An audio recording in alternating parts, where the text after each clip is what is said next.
Hi friends, నేను మీ నషరుద్దీన్. ఈరోజు మనం డార్లింగ్ వై దిస్ కొలవరీ మూవీ గురించి తెలుసుకుందాము. ఇది ఒక fully family and entertainment movie అని చెప్పాలి. సో ఈ మూవీ ఓవరాల్గా 2 hours 40 minutes రన్ టైమ్ తోటి థియేటర్లో రిలీజ్ అయ్యి మంచి ఎంటర్టైన్మెంట్ మూవీగా ప్రస్తుతం నడుస్తుంది. సో ఈ darling why this Kolaveri story line వచ్చేసి, హీరో చచ్చిపోవాలి అనుకున్న టైంలో అనుకోకుండా హీరోయిన్ ఎంట్రీ అవటంతో ఎందుకు చనిపోతున్నాడు, అతని ఫ్లాష్ బ్యాక్లో ఏం జరిగింది అనేది చెప్పడంతో స్టోరీ స్టార్ట్ అవుతుందన్నమాట.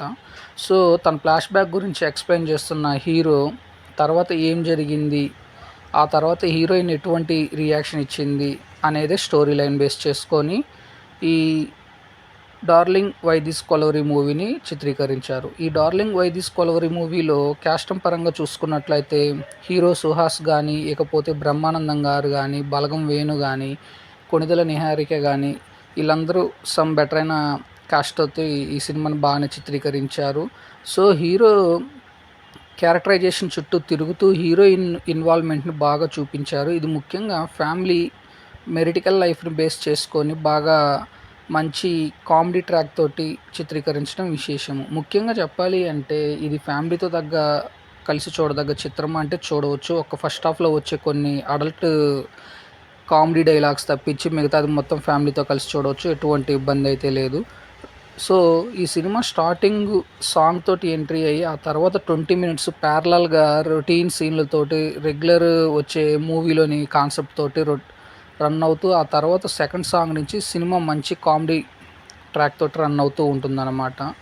సో సెకండ్ హాఫ్ కూడా మంచి కామెడీ టైమింగ్ తోటి, మంచి యాక్షన్ ఎమోషనల్ సన్నివేశాలతోటి బాగా ఉన్నప్పటికీ మధ్య మధ్యలో వచ్చే కొన్ని క్లమ్జీ సన్నివేశాలతో కొంత చిరాకు తెప్పించినప్పటికీ క్లైమాక్స్ని బాగా చిత్రీకరించాడు డైరెక్టర్. ఇకపోతే ఇది హీరోయిన్ యొక్క spit personality and spit mind set క్యారెక్టర్ని బేస్ చేసుకొని దాని చుట్టూతా హీరో తదనంతరం ఎటువంటి పరిణామాలు ఫేస్ చేశాడు అనే దాన్ని బాగా చూపించడం విశేషం. ముఖ్యంగా మగవాళ్ళు మనశ్శాంతిగా ఉండాలి అంటే ఆడవాళ్ళు చెప్పిన దానికి ఓకే అనాలి అనే చెప్పే డైలాగ్స్ కానీ, ఇకపోతే ఆడవాళ్ళు యొక్క ప్రాముఖ్యత గురించి చెప్పే డైలాగ్స్ కానీ, ఇకపోతే ఫ్యామిలీలో ఉన్న మెయిల్ ఎటువంటి స్ట్రగుల్ అవుతూ ఉంటాడు ఫ్యామిలీ కోసం, దాని మీద వచ్చే డైలాగ్స్ కానీ చాలా బాగా ఆకట్టుకుంటాయి. ఇకపోతే ఈ సినిమాకి టెక్నికల్ ఆస్పెక్ట్లో చూసుకున్నట్లయితే సినిమాటోగ్రఫీ చాలా బాగుంటుంది. మ్యూజిక్ పరంగా చూసుకుంటే బీజిఎం బాగా ఇచ్చారు. ముఖ్యంగా ఎమోషనల్ సన్నివేశాల్లో వచ్చే బీజిఎం బాగా ఆకట్టుకుంటుంది. Songs okay, well and good అన్నట్లు ఉంటుంది. నెక్స్ట్ వచ్చేసరికి డైరెక్షన్ పాయింట్ ఆఫ్ వ్యూలో డైరెక్టర్ తను రాసుకున్న కథను సెకండ్ హాఫ్లో కొంత కన్ఫ్యూజ్ అయినప్పటికీ ఓవరాల్గా ప్యారల్గా బాగా చూపించాడు. అనుకున్నది అనుకున్నట్టుగానే చిత్రీకరించాడు. సో క్లైమాక్స్ని బాగా రివీల్ చేయటం మంచి హైప్ వచ్చింది ఈ చిత్రానికి. ఇకపోతే ప్రొడక్షన్ వాల్యూస్ పరంగా చూసుకున్నట్లయితే ప్రొడక్షన్ పాయింట్ ఆఫ్ వ్యూలో ఈ లో బడ్జెట్ మూవీకి వీలైనంత వరకు ప్రొడక్షన్కి ఎక్కడ కాంప్రమైజ్ అవ్వకుండా బాగానే చిత్రీకరించారు. ఇకపోతే ప్రియదర్శి ఆనంద్ హీరో అతను చేసిన పెర్ఫార్మెన్స్కి ఈ మూవీతో ఫ్యామిలీ ఆడియన్స్ ఫ్యాన్స్ ఎక్కువ అవటం విశేషము.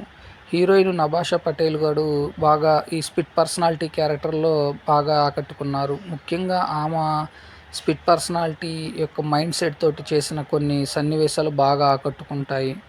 అలానే బ్రహ్మానందం గారు వచ్చే 2-3 సన్నివేశాలు ఉన్నప్పటికీ అంతగా ఆకట్టుకోకపోవచ్చు, అంత కామెడీ తెప్పించే సన్నివేశాలు అయితే ఏమి లేవు. ఇకపోతే హీరో సుహాస్ కానీ, కొణిదెల నిహారిక కానీ వీళ్ళిద్దరూ వచ్చే గెస్ట్ రోల్లో ఓకే పర్లేదు అనేలా ఉంటుంది. ముఖ్యంగా వాళ్ళిద్దరు వచ్చే సన్నివేశాలు కొంత ట్విస్ట్ని కూడా క్రియేట్ చేయటం విశేషము. అలానే బలగం వేణు హీరో ప్రియదర్శన్ మధ్య వచ్చే సన్నివేశాల్లో మంచి కామెడీ ఇంపాక్ట్ అనేది చూపిస్తుంది. వీరి మధ్య వచ్చే సన్నివేశాలు ఓవరాల్గా మంచి కామెడీ టైమింగ్ తోటి బాగా సినిమాని హైప్ తీసుకొచ్చింది. సో ఫ్రెండ్స్, ఈ డార్లింగ్ వై దిస్ కొలవరీ మూవీ మంచి family emotional comedy drama. So ఇది ఫ్యామిలీతో చూడవచ్చు, ఎటువంటి అడల్ట్నెస్ అనేది లేదు. సో ఫ్రెండ్స్, నేను ఇచ్చిన రివ్యూ అనేది మీకు నచ్చినట్లయితే నా ఛానల్ సబ్స్క్రైబ్ చేసుకోండి. నా ఛానల్ పేరు వచ్చేసి TSM Blog. Thank you. నేను మీ నషరుద్దీన్.